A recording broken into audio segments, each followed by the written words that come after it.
What's Christmas without a little terror? What about 12 Days of Terror? It's a merry terror Christmas! Ho ho ho ho ho ho ho ho ho ho ho ho ho. Candy Cane Lane is an Amazon original that comes to us from Amazon Studios, MGM Studios, Imagine Entertainment, from director Reginald Hudlin, who's done The Black Godfather, Safety, and Marshall, as well as other projects, written by Kelly Younger. Check out the respective IMDb pages for the full listens of their work. I wonder if you can fucking guess how I felt about Candy Cane Lane.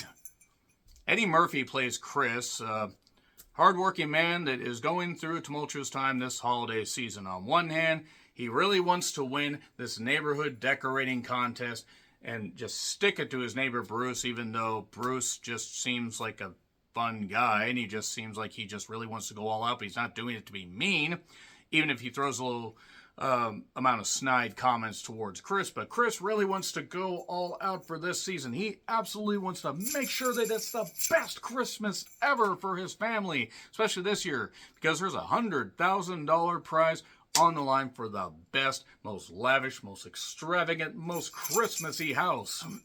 And he's going to need that $100,000 because, unfortunately, he lost his job. He was on the wrong side of the sales team that got cut because profit over people. And, yeah, the boss is just going to send everybody out into the snowy drifts to fend for themselves and feast on just wild animals and everything and shoot them with slingshots like you would in the Saskatoon winters, like Stu Hart and his family did. That's a deep cut for wrestling fans. But don't worry, it's not all that bad for Chris, because his wife Carol, played by Tracy Ellis Ross, who was terrific in American Fiction. I encourage you to check out American Fiction when it comes out in your area. I promise to leave your area alone. She is all excited about this promotion that's on the horizon. I'd like to send this movie onto the event horizon. Tipping my hand as to how I felt about this, but that could mean more vacation time, more money, and that's good because they have a daughter named Joy, played by Janaea Walton, who is going to go to a college. She doesn't really want to stay in the area. She kind of wants to go elsewhere, and she wants to be a track star. She wants to go down a different road, throw the baton away, and say, I'm going to go over here. There's also a son that is very into music and not so much into learning, and a young daughter that tells it like it is and is very honest. That's the one thing about kids. Yeah, kids can be lying little shits, but kids also, on the flip side, can make sure that you know when you fucked up. And that's what the young daughter does. So, yeah, Chris is bound determined to win this contest, and he makes a pact with a woman named Pepper that it turns out is an elf working at a shop called Kringle's under an overpass. Kringle's, do you get it? Do you get it? Do you get it? She offers him whatever he wants. His wish is her command. Check out my review of Genie, by the way, if you really want to know how I feel about wishes. Anyway, let's get back to this. Get back to this Christmas. True spirit of Christmas. Yeah, he just basically makes his purchase, taps his card, signs his life away on the receipt, didn't read the fine print, and now Pepper is coming to collect like she's Leo Rush. And from there, yeah, we get a fun, fanciful, crazy, special effect-laden adventure where Chris has to race against the clock to break this curse before he is under Pepper's control forever. Okay, so yeah, you probably can guess how I felt about this. Let me say, children might enjoy this if you have never shown your children a Christmas movie before. If you show them a Charlie Brown Christmas, 3 times in a row and then show them this, they'll probably just, cover their ears and say, Mom, I want to watch something good, or Dad, I want to watch something good, or Grandma, Grandpa, Uncle, whatever. I want to watch something good, because I'll tell you what Candy Cane Lane isn't. It isn't good. It isn't good at all. $45 to $50 million spent on this, and it has some of the worst CGI I've seen this side of 1998. This was awful CGI. I think everybody on the special effects team did their best, but they had to work with the budgetary constraints and likely the time constraints where we're going to hack this thing out and everything. And Eddie Murphy used to be in good movies. What the hell happened? He's made a few good projects in the last number of years, but he had his peak sometime in the 90s, I think. Vampire in Brooklyn wasn't exactly a great movie, but at least he got to have some fun.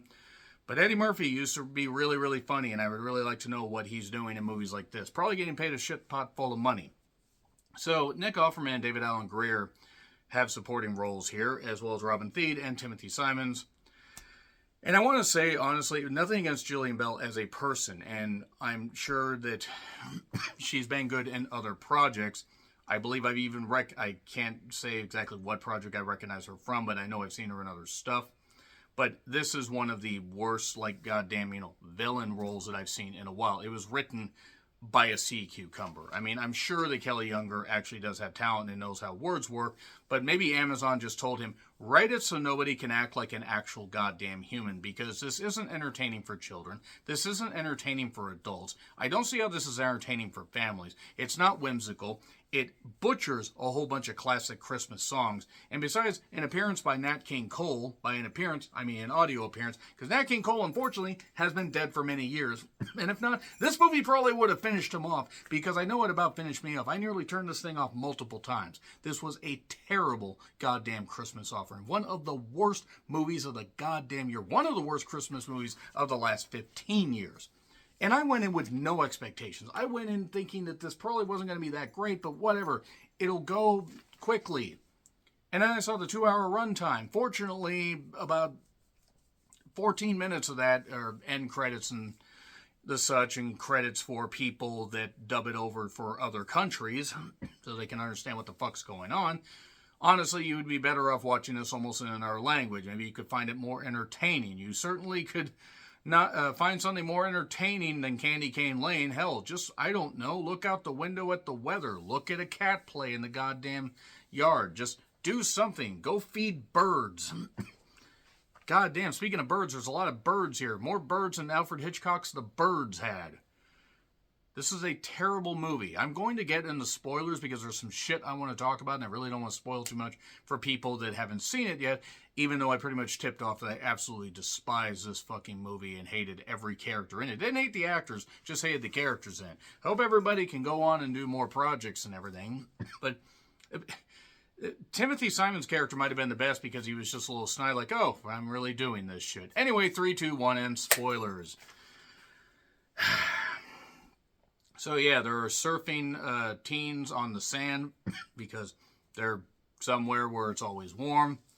And God said, let there be Santa. I hated the butchering of the Christmas songs. I hate every character is what I noted. Yeah, they're fighting over who has the best yard display. They are fighting over shampoo. No one is capable of acting like a human. How do you get fired before the holidays? How do you get fired on your day off? And Candy Cane Lane is the name of the competition with a $100,000 prize. And yeah, when he gets fired from his job, he gets like a fleece jacket-like thing as a parting gift.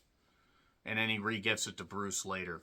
Kringles, the Xmas shop and everything. Geez, Kringles, there's a guy named Chris fighting against it. I wonder if he's going to end up owning the shop. I wonder. What's Christmas without a little terror? Well, this movie could have actually done with a horror spin, as horrifying as it was. A giant order where, you always read the fine print. And there's a giant 12 Days of Christmas and a can display. It springs up. It's got all these spinny lights and this giant spotlight that pops up that blinds planes and causes plane crashes. And it nearly caused me to crash and just say, I don't ever want to watch a movie again. The bad CGI, terrible CGI. Foo Fighters apparently did a rendition of Run, Run, Rudolph. And it's a giant Christmas parade and everything where Santa just points and, turns the stuff on, and then they almost pull a Christmas Vacation where the neighbors get blinded. The special effects are complete dog shit. I mean, it looks like... I don't expect it to look super realistic, but Jesus goddamn Christ, they didn't even try. So it turns out, according to these people that are these glass doll displays, these little figurines, these ornaments, Nick Offerman is one of them, Pip, and there's Cordelia and some others. It turns out that they actually were, it's like Ursula, trapping the people in the sea. Made a deal. She played with them and got them to basically be under her power, because she used to be Santa's best elf. She got disenfranchised. She thought that too many people were on the nice list and decided to put everybody on the naughty list if they make even one mistake. And you need to find the 5 golden rings before 8 p.m. on Christmas Eve. At least that's what the song says. And the sad thing is, there's talent in the cast here, and it's completely wasted. Even Nick Offerman's wasted. I know I felt like I needed to be wasted to watch this. Die Hard is a Christmas movie, by the way. I'm just going to say that. You can argue in the comments. I can't imagine kids would even like this. I know some kids are genuinely pretty stupid, but come on. This took forever. We were about an hour into the goddamn program, and it was just taking forever. Pepper basically invades Joy's track meet, where she has various college people there, or college scouts there. A lot of bad comedy. She has a collection of BTS emo guys, you know, the 10 dancers and all that, not Ted Danson. And the family dynamic is so goddamn shit. They have to get all the rings from the people and stuff like that, so they get all the rings. Everything's looking good. The prizes actually equate to $100,000. It's just various gift cards and stuff like that. $100,000 in tacos or whatever. David Alan Grier is Santa. David Alan Grier used to be in good movies. I wonder what happened. Pepper is also Peppermint. Do you get it? Get it. So yeah, the true meaning of Christmas is bullshit comedy and the family dynamic that might seem sweet if it wasn't so forced and stupid. And there's the 12 partridges. There's more Christmas, or there's more rings they have to get. They have to get 40 rings. And the son, who has never been able to do math, figures out it's 40 rings. Oh no, they only managed to get 38 rings through this goddamn fiasco of a frickin' segment where she says, "Fly, my pretties, fly." Yeah, this was like bird shit all over the goddamn Christmas season. Joy, by the way, gets an offer from an UNC, North Carolina University, scout during this whole thing where they have to get the rings off of drummers, they have to get the rings off of people, the drummer boys, all that. And, well, she manipulates the clock, she being Pepper, and decides, I'm going to manipulate this and turn him into a glass figurine. Then the glass figurines drive around this little toy car and collect rings. And they only have 38. And Santa's like, well, I can't do anything because it's a pact. And wait a second. You have a wedding ring that's gold. You have a wedding ring that's gold. That's 40. So that's the curse broken. No, really, that's what ends up happening. That's how it ends up ending. Ends up ending like that. The daughter then wishes for everybody that's a glass figurine to be brought back to life. What if people were made as glass figurines? What if, like, she just wished every glass figurine that's shaped like a human to come to life, even if they were originally designed like that? They would be monumentally confused, and it would just be mind-blowing. We hear screams of terror from people that don't understand what it is to be human.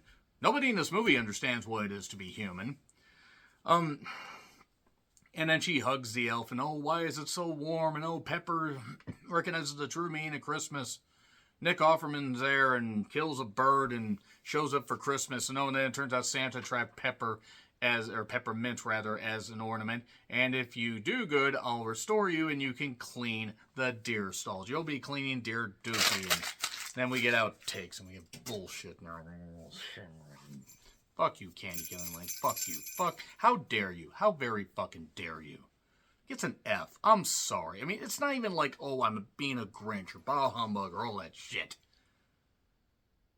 Just, this was bland and generic and soulless and terrible. I don't even want to wear this goddamn hat anymore, but I have to for the Christmas movies. Agree, disagree with what I said? Like, share, subscribe, Twitter handle in the description. I'm John Ritlin. I'll see you soon.